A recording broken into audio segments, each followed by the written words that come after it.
Si vous étiez traqué dans les bois par un maniaque armé d'une machette, que feriez-vous? Un tueur fou rôde autour de Camp Crystal Lake. Et c'est pas celui que vous croyez. Je vais vous expliquer les erreurs commises, ce que vous devriez faire et comment battre le tueur du Camp Crystal Lake dans Vendredi 13. Ces adolescents sans méfiance sont sur le point de découvrir ce qui se passe quand une histoire d'horreur racontée autour du feu de camp se transforme en réalité. En 1958, au camp Crystal Lake, un groupe de campeurs assis autour du feu chantait et jouait de la guitare sans se douter qu'un tueur invisible rôdait autour du camping. Deux des moniteurs avaient décidé de s'éclipser pour passer un petit moment intime ensemble. Mais alors qu'ils commençaient à passer aux choses sérieuses, le tueur les avait surpris en pleine action et les avait assassinés tous les deux. Nous sommes vendredi 13 juin 1980 et Annie, la nouvelle monitrice du camp, traverse une ville déserte à pied pour se rendre au camp Crystal Lake. Elle s'arrête dans une épicerie qui semble être le seul endroit ouvert de la ville et elle demande son chemin aux gens qui s'y trouvent. Quand elle mentionne le camp Crystal Lake, tout le monde la regarde comme si elle était folle. Il semble choqué qu'elle veuille vraiment y aller, mais un vieil homme nommé Enos accepte de la conduire jusqu'à mi-chemin dans son camion puisqu'il va dans cette direction. Alors qu'il se dirige vers le camion, Ralph, un autre vieux fou de la ville, lui demande si elle va au camp sanglant. Il lui dit que l'endroit est frappé d'une malédiction mortelle et qu'elle ne reviendra jamais. Annie et Enos l'ignorent pour l'instant, mais ils n'ont aucune idée de ce qui attend Annie dans les bois. Ils traversent la campagne et Enos demande à Annie si elle sait ce qui s'est réellement passé au camp Crystal Lake. Annie répond que son patron ne lui a rien dit. Et c'est alors qu'Enos lui dit qu'il pense que le camp est maudit. Il lui parle des deux moniteurs qui ont été assassinés en 58 et d'un garçon qui s'est noyé en 57. Il y a également eu des incendies inexpliqués et la pollution de l'eau qui ont ruiné la réputation du camp et l'ont forcé à fermer. Malgré tous ces avertissements, Annie affirme qu'elle ne peut pas quitter son travail. Elle ajoute qu'elle n'a pas peur des histoires de fantômes, mais elle va bientôt découvrir que les fantômes ne sont pas la seule chose dont elle devra avoir peur. Il est bientôt temps pour Annie et Enos de se séparer, et il la dépose à l'entrée du cimetière. Pendant ce temps au camp, trois nouveaux moniteurs, Jack, Ned et Marcy, arrivent ensemble et rencontrent le propriétaire Steve et une autre monitrice nommée Alice. Rapidement, ils leur confient à chacun des tâches, et ils se mettent au travail pour remettre en état les cabanes. Le long de la route, Annie fait de l'autostop et monte avec un autre étranger. Tout semble normal au début, même si le conducteur n'est pas très bavard. Mais tout à coup, il dépasse l'entrée du camp à toute allure. Prise de panique et malgré la vitesse à laquelle roule le véhicule, Annie saute de la voiture, tombe dans un fossé sur le bord de la route et dans sa chute, se blesse à la jambe. Elle tente de s'enfuir dans les bois, mais l'inconnu gare sa voiture et la poursuit. Annie ne peut pas aller bien loin avec sa jambe blessée. Et alors qu'elle pense avoir semé le tueur, celui-ci surgit devant elle et lui tranche la gorge avec un énorme couteau de chasse. Le tueur du camp Crystal Lake a officiellement fait sa première victime de l'été. Ça fait donc un campeur de moins et il en reste 7. Ok, c'est un voyage au camping que je préfère déjà laisser tomber. Il fait encore jour et Annie n'a même pas réussi à atteindre sa cabane. Il ne faut pas être un grand détective pour voir que quelque chose ne va pas au camp Crystal Lake. À ce stade, tout le monde devrait savoir que si on s'arrête dans une ville à moitié déserte pour demander son chemin et que le fou du coin vous dit de ne pas y aller, vous devez l'écouter. Surtout si plus d'un habitant de la ville appelle l'endroit où vous allez le camp sanglant. Je dirais même que vous feriez mieux de chercher un nouveau job d'été. Croyez-moi, ça ne vaut pas la peine de se faire mutiler et tuer pour un salaire minimal et des rencontres hasardeuses. Rien qu'à voir la réaction des habitants, Annie aurait dû savoir que Camp Crystal Lake était le dernier endroit où elle devait aller. Pour ne rien arranger, Annie a décidé de se faire accompagner par de parfaits inconnus et de faire du stop jusqu'au camping maudit. Dans de nombreux endroits, il est totalement interdit de faire de l'autostop en raison des dangers potentiels, que ce soit pour le conducteur et ou pour le passager. Il n'y a vraiment aucun moyen de savoir avec qui vous montez en voiture. Il est donc beaucoup plus sûr d'utiliser les transports publics ou de se faire accompagner par une personne de confiance. Comme il n'y a pas de bus pour se rendre au camp, Annie aurait dû essayer de convaincre Enos de la conduire jusqu'au camp, ou de demander à son patron de l'aider à s'y rendre. Mais apparemment, Annie n'a jamais entendu ce qu'on dit aux enfants. Inconnu égale danger. Et elle est toute contente de sauter en voiture avec la première personne qui passe. Et elle est loin de se douter que ce voyage sera le dernier. Quand la voiture passe à toute vitesse devant l'entrée du camp, Annie sait qu'on est en train de la kidnapper. C'est un scénario absolument terrifiant, mais il y a plusieurs choses que vous pouvez faire pour vous échapper, et vous devez agir rapidement si vous voulez survivre. Tout d'abord, si vous voyagez seul, il est important d'informer plusieurs personnes de l'endroit où vous vous rendez et de l'heure à laquelle vous êtes censé y arriver. Ainsi, en cas de problème, ces personnes pourront contacter les secours immédiatement. J'aurais demandé au propriétaire de l'épicerie locale d'appeler mon patron au camp Crystal Lake pour l'informer que je ne suis pas loin et de contacter la police si je ne suis pas arrivé à la tombée de la nuit. Si quelqu'un essaie de vous kidnapper dans un endroit où il y a d'autres personnes, la chose la plus importante à faire, c'est de crier et de vous défendre comme un fou. Ça ralentira votre kidnappeur et attirera autant d'attention que possible sur vous, en espérant que d'autres personnes remarqueront ce qui se passe. Mais Annie monte dans un véhicule avec un parfait inconnu au milieu de nulle part, donc la situation est un peu différente. Dans ce cas, les experts recommanderaient d'évaluer calmement la situation et d'essayer d'élaborer un plan de fuite. Parfois, la meilleure chose à faire est d'attendre de voir ce que votre kidnappeur a prévu et d'espérer que tout ira bien. Annie est peut-être au milieu des bois et elle s'éloigne aussi rapidement du camp, mais toutes les routes mènent à une sorte de civilisation. Si elle avait attendu un peu plus longtemps, elle aurait peut-être vu une station-service ou une autre voiture, ce qui lui aurait donné l'occasion de sauter du véhicule et d'atterrir dans un endroit où quelqu'un aurait pu l'aider. Elle aurait peut-être même pu voir un policier, ce qui aurait été une énorme chance. Si c'était moi, à sa place, et que je n'étais pas en danger immédiat, j'aurais attendu de voir le premier signe de présence d'autres personnes et j'aurais sauté de la voiture et hurlé comme une folle pour que tout le monde vienne voir ce qui se passe. Il se peut que vous ayez à vous défendre contre votre kidnappeur, et le meilleur moment pour le faire, c'est pendant qu'il conduit. Vous pourriez retirer les clés et couper le moteur, saisir le volant et faire cracher la voiture, ou même vous adosser contre la portière et, comme au karaté, envoyer une rafale de coups de pied au visage de votre kidnappeur. J'aurais attendu que la voiture ralentisse dans un virage par exemple, puis j'aurais attaqué le kidnappeur et saisi le volant pour espérer envoyer la voiture dans un fossé. Et si la chance était de mon côté, le kidnappeur aurait même pu être assommé dans l'accident. J'aurais alors pu sortir de la voiture en toute sécurité et j'aurais couru chercher de l'aide aussi vite que possible. Annie, elle, décide de plonger du véhicule directement dans un fossé rocheux alors qu'il roule à grande vitesse. Et c'est exactement le contraire de ce qu'il fallait faire ici. C'est remarquable qu'elle ait pu se relever et boiter malgré sa jambe blessée, mais il n'est pas surprenant que le tueur ait pu la rattraper si facilement. Si votre ravisseur gare sa voiture et vous poursuit dans les bois, on peut supposer deux choses. 1. Il a probablement une arme, et 2. Il veut probablement vous tuer maintenant. Et là, ça va être un combat pour la vie ou la mort. J'essaierai donc de tromper le kidnappeur en lui faisant croire que je cours dans une autre direction, puis je me faufilerai derrière lui et je passerai en mode Rambo. Un bon coup de caillasse à l'arrière de la tête réussirait, je l'espère, à renverser la situation et me donnerait l'avantage dans le combat. Après ça, je prendrai les clés de la voiture de ses poches et je rentrerai directement chez moi. Je me sens vraiment mal pour Annie. Elle attendait avec impatience sa première année en tant que chef cuisinière au camp. Mais on dirait que sa carrière a tragiquement pris fin. Pendant ce temps au camp, les autres moniteurs vont nager dans le lac. Ils n'ont aucune idée du meurtre violent dont Annie a été victime et qui vient de se produire à quelques pas de là seulement. Pire encore, le tueur est toujours dans les parages et les observe depuis les bois. Marcy et Brenda sont sur le point de voir que quelqu'un les observe quand Ned surgit de l'eau et les distrait, ce qui permet au tueur de se cacher. Alors qu'il s'apprête à retourner au boulot, Ned commence à se débattre dans l'eau comme s'il se noyait. Mais il se trouve qu'il essayait simplement de tromper une des filles pour qu'elle lui fasse du bouche à bouche. Plus tard dans la journée, Alice se change dans sa cabane quand elle aperçoit un gros serpent qui rampe sur le sol. Elle appelle Bill en hurlant et celui-ci arrive en courant. Rapidement suivi par le reste du groupe. Ils se baissent tous pour observer le serpent sous le lit, jusqu'à ce que Jack renverse une table de nuit, ce qui fait paniquer tout le monde.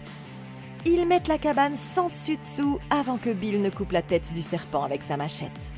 Un policier à moto arrive au camp et commence à les interroger. Il dit qu'il est à la recherche de Ralph, le dingue du coin qu'Annie avait rencontré plus tôt. Les moniteurs répondent qu'ils ne l'ont pas vu. Le policier soupçonne qu'il se passe des choses au camp, mais avant de pouvoir poser d'autres questions, il reçoit un appel de son chef et doit retourner au poste de police. Alice prépare le dîner et quand elle ouvre le garde-manger, elle est effrayée d'y trouver Ralph le fou lui-même qui s'y cachait depuis le début. Ralph dit qu'il a été envoyé par Dieu pour les avertir de la malédiction du camp et qu'ils sont tous condamnés s'ils ne quittent pas le camp immédiatement, avant de s'en aller maladroitement sur son vélo. Plus tard, alors qu'ils finissent de dîner, Alice remarque qu'il n'y a plus d'électricité. Jack, Bill et Brenda s'en vont pour démarrer le générateur de secours. Ned voit Jack et Marcy s'embrasser au bord du lac et il en est jaloux. Il décide alors de trouver de quoi s'occuper. Mais c'est alors qu'il voit une silhouette mystérieuse qu'il observe depuis une cabane. Ned crie pour attirer son attention, mais la personne s'éloigne silencieusement et Ned le suit pour voir ce qu'il en est. Bientôt, un orage éclate et Jack et Marcy se réfugient dans la cabane. L'endroit est plongé dans l'obscurité et personne d'autre ne semble s'y trouver. Alors ils allument des bougies et commencent à s'embrasser. Ils sont tellement occupés qu'ils ne se rendent même pas compte que le tueur les observe par la fenêtre. Mais il y a pire. Parce qu'ils ne se doutent pas non plus que dans le lit juste au-dessus d'eux se trouve Ned avec la gorge tranchée, tout comme Annie. Et oui, ça fait 2 campeurs de moins, et il en reste 6. Ok, ces moniteurs ne sont clairement pas assez qualifiés pour ce travail. C'est leur premier après-midi au camp et ils sont déjà en train de glander au lieu de nettoyer les cabanes. Comme ils ne sont même pas capables de prêter attention aux simples instructions de leur patron, il n'est pas surprenant qu'ils ne voient pas le tueur qui les observe depuis les bois alors qu'il fait jour et que seule une quarantaine de mètres les séparent. Ned pense peut-être que c'est un comique, mais faire des blagues comme celle qu'il a fait ici peut avoir de graves conséquences.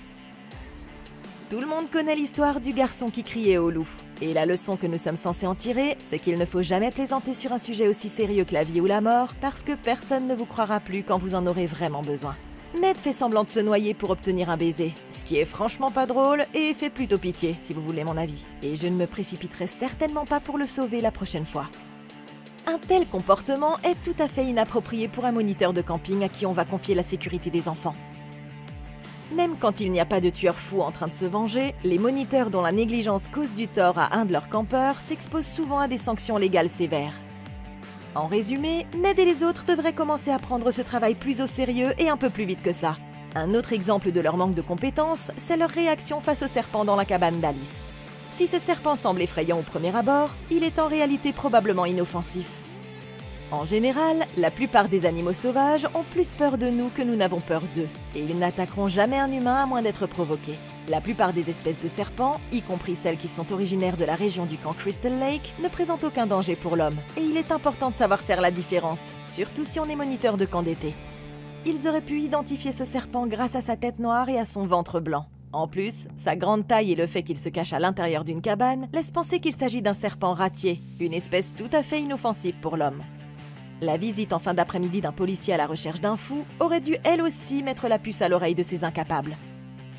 Ils n'ont peut-être encore rien vu de suspect, mais un tel avertissement de la part d'un policier est à prendre au sérieux. Si c'était moi à leur place, j'aurais divisé tout le monde en groupes de 2 ou 3 et j'aurais vérifié toutes les cabanes du camping. Même si je ne trouve pas ce cinglé de Ralph caché à l'intérieur, j'aurais veillé à verrouiller toutes les fenêtres et les portes de chaque cabane pour que personne ne puisse y entrer. Ensuite, j'aurais rassemblé tout le monde dans une seule cabane pour passer la nuit. Ça peut sembler exagéré sur le moment, mais l'union fait la force, et je préférerais avoir le plus de monde possible autour de moi si un fou essayait de s'introduire dans la cabane au milieu de la nuit. Maintenant, quand ce fou est sorti de mon foutu garde-manger, je me serais mise en alerte rouge. Et ça, avant même qu'il ne commence à me parler d'une malédiction mortelle. Ralph est la définition même de l'oiseau de malheur, un personnage stéréotypé qui tente d'avertir ses futures victimes de leur châtiment imminent. Annie n'a peut-être pas su l'écouter la première fois, mais il n'y a aucune chance que je commette à nouveau cette erreur.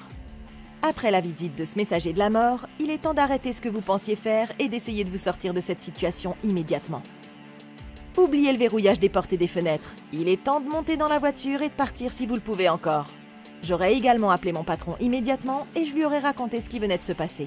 Les malédictions mortelles et un clochard cinglé qui erre dans le camp sont honnêtement bien au-dessus de mes compétences, et j'aurais probablement pas accepté le poste si un de ces éléments avait été mentionné pendant l'entretien d'embauche. J'aurais demandé à ce que quelqu'un de plus qualifié et qui est payé pour s'occuper de ce genre de choses, de préférence armé, se présente immédiatement. Soit mon supérieur devra trouver un moyen de me mettre en sécurité, soit je ferai intervenir la police, ce qu'elle aurait dû faire de toute façon puisqu'un agent était littéralement là pour chercher Ralph le fou. Je sais qu'ils sont paresseux, mais est-ce vraiment si difficile d'appeler la police et de dire « Hé messieurs, le gars que vous cherchiez était justement dans mon garde-manger en train de débiter sa prophétie de malheur ?» Il n'y a pas plus stupide que ces jeunes, et le fait de ne pas prendre les choses au sérieux va bientôt leur coûter cher. En plus, c'est certainement pas le bon moment pour s'éclipser et prendre du bon temps comme Jack et Marcy, ou pour espionner vos amis campeurs à distance comme le fait Ned. Des milliers de personnes ont disparu dans la nature et dans les parcs nationaux sans explication logique. Alors quand Ned se promène seul et voit une silhouette étrange disparaître silencieusement à l'intérieur d'une cabane, c'est sûrement pas la meilleure idée que de la suivre, même s'il est en manque de contact physique avec une meuf. Si c'était moi à sa place, j'aurais rejoint le reste du groupe en courant dès que j'aurais vu quelqu'un m'observer. Comme je sais que Jack et Marcy sont ensemble et que tous les autres membres du groupe sont là, il est évident qu'un inconnu nous surveille. Quand Jack et Marcy se faufilent dans la cabane noyés dans l'obscurité, ils ne regardent même pas autour d'eux pour voir s'il y a quelqu'un d'autre. Sérieusement, j'aurais vérifié dans tous les coins et recoins et sous tous les lits avant de me mettre à l'aise. On parle ici d'une cabin in the woods, bien sombre, pendant un terrible orage. Et ces deux-là ne prennent même pas une seconde pour vérifier ce qui les entoure avant de commencer à se rouler des pelles. Et ils sont bien trop occupés pour remarquer le cadavre de Ned dans le lit juste au-dessus d'eux. Les blagues nasses de Ned n'ont jamais vraiment marché avec les nanas, et il semblerait que cette fois-ci, le tueur se soit bien marré. Ne se doutant pas du danger qui les guette, Marcy part aux toilettes et laisse Jack seul dans son lit. Il se détend en fumant un joint, quand une goutte de sang de Ned lui tombe sur le front depuis le lit au-dessus de lui. Tout à coup, le tueur sort son bras de sous le lit, maintient Jack contre l'oreiller et d'en bas, lui transperce la gorge avec une flèche. Jack manque d'air tandis qu'une énorme giclée de sang jaillit de son cou. Il est définitivement mort. Ça fait donc 3 campeurs de moins. Et il en reste 5. Par cette nuit d'orage, Marcy court à moitié nue jusqu'au bâtiment des sanitaires. Elle entre dans une des cabines pour aller aux toilettes et ne se doute pas que le tueur la suit de près. Celui-ci se glisse dans la salle de bain, regarde sous toutes les portes et il entrevoit très vite les pieds de Marcy et la lumière de sa torche. Elle entend un bruit et pense d'abord qu'il s'agit de Jack. Mais comme elle ne voit personne, elle se dit que ce n'était rien. Pendant qu'elle se lave les mains au lavabo, elle entend un autre bruit effrayant. Et pensant qu'il s'agit d'une farce de ses amis, elle décide d'aller voir pour vérifier. Elle ouvre les rideaux de toutes les douches pensant y trouver quelqu'un, mais il n'y a personne. C'est alors que le tueur se faufile derrière elle avec une hache. À la dernière seconde, Marcy se retourne et hurle à la vue du tueur qui décide alors qu'il est temps d'enterrer la hache de guerre en plein dans son front. Ça fait 4 campeurs de moins, et il en reste 4. Ok, ces gamins tombent comme des mouches, et s'ils ne prennent pas les choses en main rapidement, ils seront tous fichus. Jack et Marcy étaient impatients de trouver un endroit où ils pourraient être seuls, mais ça a donné au tueur l'occasion idéale de les prendre par surprise. La règle numéro 1 du guide de survie du US Forest Service quand on est en pleine nature, c'est de toujours voyager avec quelqu'un pour les cas d'urgence. Dans les régions isolées comme Camp Crystal Lake, il est même conseillé de constituer des groupes d'au moins 4 personnes. Ainsi, si quelqu'un est blessé, une personne peut rester avec lui pendant que les 2 autres vont chercher de l'aide. Le tueur attendait juste que les 2 se séparent. Et dès que Jack s'est retrouvé seul, il a profité de ce moment précis pour frapper. Si c'était moi à la place de Jack, j'aurais regagné la cabane où étaient tous les autres, parce qu'il n'est jamais prudent de se retrouver seul au milieu de la nuit, même si aucun maniaque n'essaie de vous tuer. Elle enfreint au moins 2 règles importantes du US Forest Service Safety Guide. Toujours avoir sur soi des vêtements et un équipement approprié et se tenir informé des mauvaises conditions météo. Je comprends qu'elle n'avait prévu de s'absenter qu'1 minute, mais dans la nature, il faut toujours être prêt à faire face aux situations d'urgence. Si le tueur poursuit Marcy maintenant, et même si elle réussit à s'enfuir, elle n'est pas équipée comme il faut pour survivre une nuit ou 2 seule dans les bois. En sous-vêtements et juste vêtue d'un léger imperméable, elle sera trempée et va geler en peu de temps. Et mourra rapidement de froid. Elle n'a pas non plus de boussole, de carte ou aucun autre équipement pour s'orienter. Alors si elle s'éloigne trop du camp et de la route, elle sera probablement complètement perdue. Si je devais passer la nuit dans les bois pendant un gros orage, je m'équiperais comme Bear Grylls partout où j'irais. Même s'il s'agit seulement de faire un petit tour aux toilettes, je porterai au moins des vêtements adaptés au temps qu'il fait et j'aurai quelques objets de secours dans mes poches. Comme ça, si je devais m'enfuir, j'aurais une chance de survivre dans la nature. Maintenant, faisons un petit test. Vous êtes une ado sans défense, seule dans des toilettes extérieures flippantes que vous pensiez inoccupées, et vous entendez plusieurs bruits étranges provenant de quelque part dans l'obscurité. Allez-vous A. Suivre la direction des bruits pour enquêter, ou B. Vous enfuir de là aussi vite que possible? Si vous avez répondu A, félicitations, vous êtes morte. Si c'était moi à la place de Marcy, au premier craquement de parquet, j'aurais sprinté jusqu'à la cabane aussi vite qu'Usain Bolt. Ça pourrait être un meurtrier à la hache ou juste un raton laveur. Mais une chose est sûre, je serais pas restée dans les parages pour le découvrir. Mais vous savez ce qu'on dit, la curiosité est un bien vilain défaut. Dans ce cas précis, Marcy était bien trop curieuse et ça l'a tuée. Et ils vont probablement avoir besoin de nouveaux rideaux de douche pour le jour de l'ouverture. Au lieu de tester ses talents d'actrice devant le miroir, Marcy aurait dû s'entraîner à courir le 100 mètres. Parce que c'est le tueur qui a le mieux joué son rôle ici. Pendant ce temps, Alice, Bill et Brenda jouent une partie de Strip Monopoly dans leur cabane quand tout à coup le vent violent qui souffle à l'extérieur ouvre la porte en grand. Brenda se rappelle alors qu'elle a peut-être laissé les fenêtres de sa cabane ouvertes et elle décide de rentrer voir et de les fermer avant que toutes ses affaires ne soient complètement trempées. Avant d'aller se coucher, Brenda va se laver dans la salle de bain où Marcy vient d'être tuée. Elle commence à se brosser les dents et ne se doute pas que le tueur l'observe depuis une des douches. Mais Brenda entend un peu trop de bruits étranges à son goût et elle commence à avoir la chair de poule. Elle décide donc de retourner dans sa cabane, suivie de près par le tueur. Alors qu'elle s'installe dans son lit, Brenda entend un jeune garçon appeler à l'aide quelque part dans l'obscurité. Elle prend sa lampe de poche et sort sous la pluie en suivant le son des appels à l'aide. Elle avance au hasard dans le noir sans savoir où elle va, jusqu'à ce que tout à coup, des lumières s'allument autour d'elle et l'éblouissent. Et elle réalise alors qu'elle se trouve au milieu du stand de tir à l'arc. Paniquée, Brenda regarde autour d'elle et essaie de comprendre ce qui se passe. Et le prochain son qu'Alice et Bill entendront seront les cris de Brenda alors que le tueur fait une nouvelle victime. Ça fait 5 campeurs en moins et il en reste 3. Bill revient après avoir vérifié le générateur et Alice lui dit qu'elle est inquiète parce qu'elle croit avoir entendu Brenda crier. Et pour une raison qu'on ignore, les lumières sont allumées au stand de tir à l'arc. Bill décide d'aller voir ce qui se passe et Alice l'accompagne. Ils arrivent à la cabane de Brenda mais ne la trouvent pas à l'intérieur. Mais ce qu'ils y trouvent les horrifie tous les deux. Une hache couverte de sang est posée sur le lit de Brenda. Ils se rendent ensuite à la cabane de Jack et Marcy mais n'y trouvent personne. Finalement, ils décident de vérifier la salle de bain. Et là, Alice commence vraiment à flipper. Elle pense qu'il devrait appeler quelqu'un à l'aide. Bill et Alice se rendent alors au bureau principal pour téléphoner. Mais la porte est verrouillée. Alice casse alors la fenêtre avec une planche qu'elle trouve à proximité. Ils réussissent à entrer à l'intérieur, mais le téléphone est hors service. Ils ne pourront donc pas appeler qui que ce soit. Ils essaient de faire démarrer le pick-up du camp, mais il ne démarre pas. Et comme ils n'ont aucun moyen de le réparer, ils décident de rester sur place et d'attendre le retour de Steve. Steve est sur le point d'arriver au camp pour voir si tout va bien, malgré les conditions météorologiques extrêmes. Mais en chemin, son camion s'enlise et un officier de police le prend en stop. L'officier raconte que la nuit a été folle, et il pense que c'est à cause de la pleine lune. Ils sont presque arrivés au camp quand l'officier reçoit un appel lui demandant d'intervenir immédiatement sur les lieux d'un grave accident. Et il dépose donc Steve pour que celui-ci fasse le reste du chemin à pied. Steve arrive enfin au camp et juste à ce moment-là, il est aveuglé par une lampe de poche éblouissante provenant de derrière le panneau.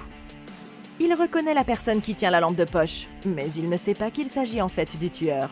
Et l'instant d'après, il devient la prochaine victime de ce dernier avant même d'avoir pu aider qui que ce soit. Ça fait 6 campeurs de moins et il en reste 2. Ok, bizarrement, les choses empirent de plus en plus pour ces campeurs. Brenda retourne seule dans sa cabane à moitié nue, ce qui, nous le savons déjà, est une très mauvaise idée. Mais au moins elle, quand elle entend des bruits effrayants dans les toilettes, elle n'y reste pas. Si elle avait évité d'enquêter sur les bruits inquiétants, elle aurait pu s'en sortir vivante. Mais quand elle entend ce qui ressemble à la voix d'un petit garçon appelant à l'aide dans la tempête, sa curiosité prend le dessus. Maintenant, le camp Crystal Lake se trouve à des kilomètres de toute civilisation. On est au milieu de la nuit, il pleut à verse et aucun autre groupe de personnes n'est arrivé pendant la journée. Normalement, Brenda aurait dû savoir immédiatement qu'il n'y a pas de petit garçon qui appelle à l'aide et qu'il s'agissait très probablement d'un piège. Si c'était moi à la place de Brenda, je me serais rappelé les histoires que j'avais entendues sur une créature appelée le Wendigo, un esprit maléfique de la forêt qui mange les humains et qui imite les appels à l'aide pour attirer ses victimes. Même si les Wendigo ne sont probablement pas réels, le simple fait d'y penser aurait suffi pour que vous vous enfermiez dans votre cabane en gardant les lumières allumées toute la nuit. Brenda est soit bien trop courageuse, soit bien trop bête quand il s'agit de son propre bien, et elle en paie le prix pour être allée voir. Le tueur ne l'aurait peut-être pas choisi en premier, mais il a finalement décidé de donner à Brenda son heure de gloire. Bill et Alice commencent enfin à prendre de bonnes décisions quand ils décident de vérifier les choses ensemble. Trouver une hache couverte de sang et ne pas trouver ses amis, c'est pas bon signe. Et Alice a raison quand elle dit qu'ils doivent appeler à l'aide. Je serais directement allée au bureau principal et j'aurais tout de suite essayé de joindre quelqu'un par téléphone. Si le téléphone ne marche pas, comme c'est le cas pour Bill et Alice, j'aurais aussi essayé de faire démarrer le pick-up et de me rendre en ville. Comme aucun de ces plans ne fonctionne pour eux, ils décident tous les deux de rester sur place et d'attendre l'arrivée de Steve dans la matinée. Ce qui est en fait une très bonne idée aussi. Le guide de survie du service des forêts indique que la chose la plus importante à faire en cas d'urgence dans les bois, c'est de ne pas bouger et d'attendre les secours, surtout s'il fait nuit et que vous vous trouvez dans une zone inconnue. Mais malheureusement, ils ne savent pas encore que Steve n'arrivera jamais au camp.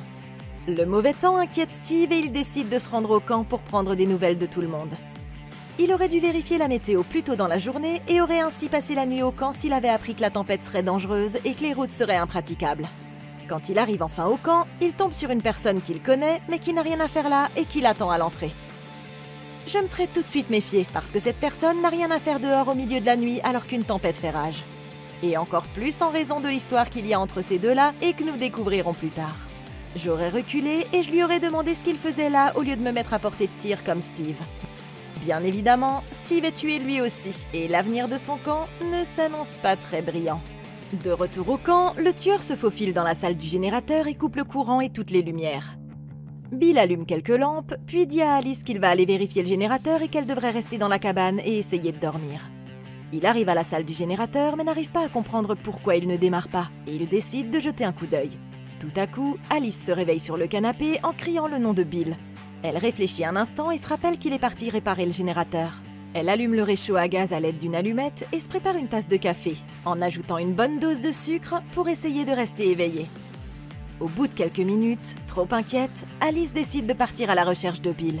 Elle se rend dans la salle du générateur et ne trouve d'abord aucune trace de lui, si ce n'est son imperméable rouge jeté en boule à même le sol. Elle l'appelle plusieurs fois, mais au moment de refermer la porte derrière elle pour repartir, elle découvre le corps de Bill cloué de l'autre côté de la porte, avec des flèches qui lui transpercent la poitrine et le visage. Et maintenant, elle sait qu'il y a un meurtrier qui lui veut du mal. Ça fait 7 campeurs de moins, et il en reste un. Alice court en hurlant vers sa cabane, complètement paniquée. Elle claque la porte derrière elle et tente de la maintenir fermée en attachant une corde à la poignée qu'elle fixe ensuite au plafond. Elle verrouille toutes les fenêtres et ferme les stores pour que le tueur ne puisse pas voir à l'intérieur. Elle prend ensuite d'autres meubles et des objets lourds au hasard et les empile contre la porte. Malgré toutes ces mesures prises, Alice est toujours complètement paniquée et elle attrape une batte de baseball et une grande fourchette de la cuisine pour essayer de se défendre. Alors qu'elle se demande comment sortir vivante de cette situation, le cadavre de Brenda, recouvert de sang et attaché à une corde, est projeté à travers la fenêtre. Alice pète complètement les plombs, mais tout à coup, une voiture s'arrête à l'extérieur. Alice sort en courant pensant qu'il s'agit de Steve, mais elle est surprise de voir qu'il s'agit en fait d'une vieille dame à l'air inoffensif qui se trouve là au milieu de la nuit. La vieille dame se présente comme Madame Voorhees et elle dit qu'elle est une vieille amie de Steve. Alice, à peine capable de bredouiller une phrase complète, se précipite vers elle en la suppliant de l'aider. Malgré la panique totale d'Alice qui persiste à dire qu'il y a un tueur en liberté, Madame Voorhees ne semble pas le moins du monde préoccupée. La femme entre dans la cabane et voit le cadavre de Brenda, mais elle ne réagit pas plus que ça là non plus. Elle dit à Alice que Steve n'aurait jamais dû essayer de rouvrir cet endroit, et tout à coup, elle se lance dans un discours psychotique et raconte ce qui s'est réellement passé. Madame Voorhees travaillait comme cantinière au camp de 1957 quand son fils Jason s'est noyé dans le lac. Tout ça parce que les moniteurs ne faisaient pas attention. Elle dit qu'elles devraient partir toutes les deux, mais Alice est complètement paniquée et veut plutôt attendre Steve.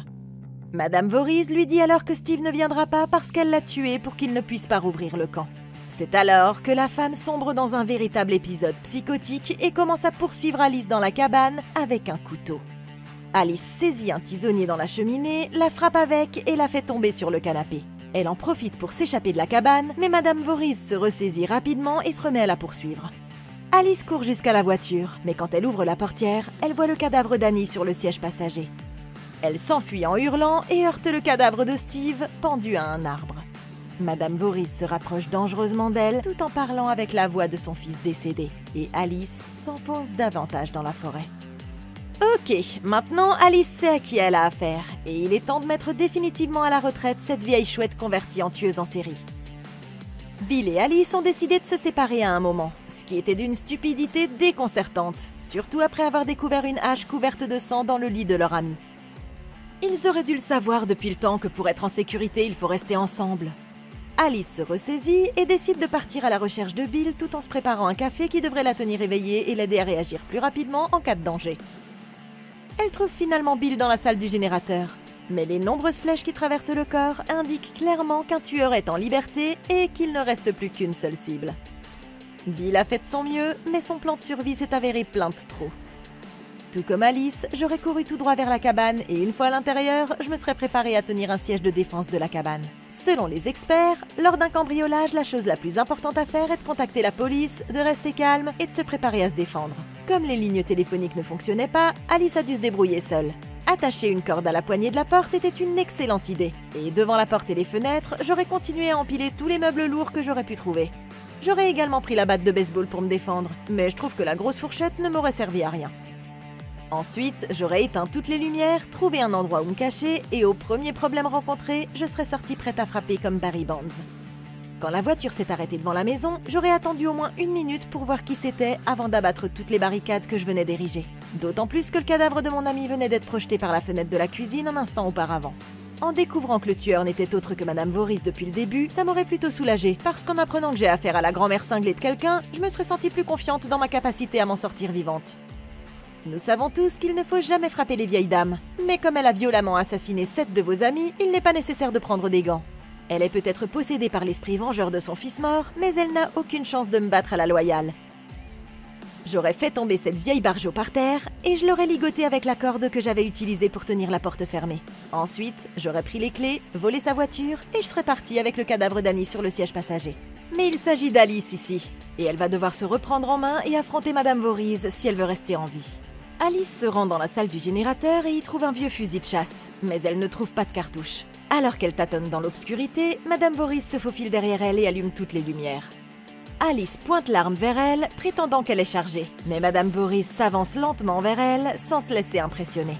Comme elle n'a pas de balle, Alice ne peut pas lui tirer dessus, et elle lance le fusil sur Madame Voorhees pour essayer de la ralentir. Elle recule tout en lançant vers elle tous les objets qu'elle trouve, mais Madame Voorhees continue d'avancer. Elle coince Alice contre le mur et commence à la gifler avec un plaisir évident. Elle jette Alice à travers une table, mais cette dernière réussit à se retourner et à récupérer le fusil, qu'elle utilise ensuite pour frapper Madame Voorhees directement dans l'entrejambe, puis en plein visage pour l'assommer. Alice réussit à s'échapper à nouveau, mais Madame Voorhees se remet très vite sur pied et recommence à la poursuivre. Alice se cache dans l'obscurité et laisse Madame Voorhees s'en aller avant de revenir à la cabane. Elle retourne à l'intérieur, éteint les lumières et se cache dans le même garde-manger où se cachait Ralph le fou un peu plus tôt.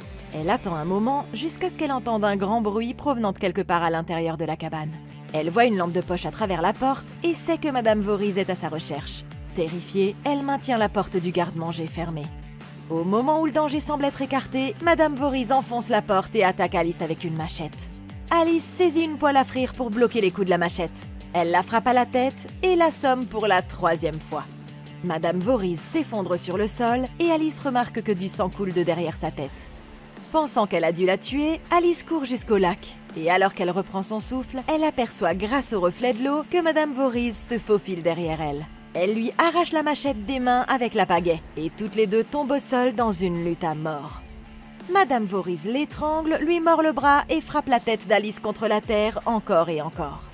Mais Alice parvient à s'échapper et saisit la machette. Madame Voorhees ne bouge plus, horrifiée. Mais il est trop tard pour s'excuser, et Alice lui détache la tête des épaules. Le corps sans tête tombe alors sur le sol, et Alice pousse un soupir de soulagement. Elle décide de monter dans le canoë et pagaie jusqu'au centre du lac, où elle s'endort. Ok, c'était un affrontement épique. Alice s'est battue comme une vraie championne de combat en cage, et honnêtement, je suis très impressionnée. Il y a juste une chose que je voudrais ajouter.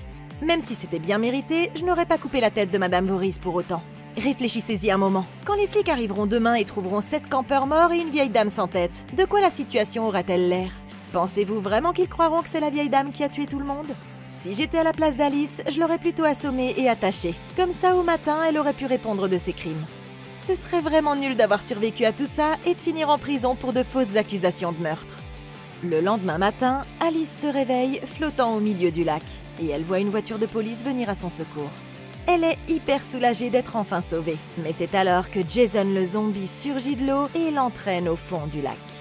Et oui, il se trouve qu'il était vraiment là depuis le début. Ça fait 8 campeurs de moins, et c'est la fin de l'histoire. Mais est-elle vraiment terminée? Alice se réveille à l'hôpital en hurlant et les médecins se précipitent à ses côtés. Ils lui disent que tout va bien maintenant, et un policier l'informe que tous ses amis sont morts. Elle demande si le jeune homme Jason est mort lui aussi. Mais le policier n'a aucune idée de ce dont elle parle. Et Alice dit « Alors il est toujours là-bas » en regardant dans le vide. Et elle réalise que le cauchemar n'est peut-être pas tout à fait terminé. Flippant! Alors, est-ce que c'est comme ça que vous auriez fait? Comment auriez-vous survécu au camp de Crystal Lake? Dites-le moi dans les commentaires ci-dessous. Merci beaucoup d'avoir regardé. Laissez un like, abonnez-vous et consultez la playlist de Comment battre pour d'autres vidéos comme celle-ci. Et d'ici la prochaine fois, passez une excellente journée!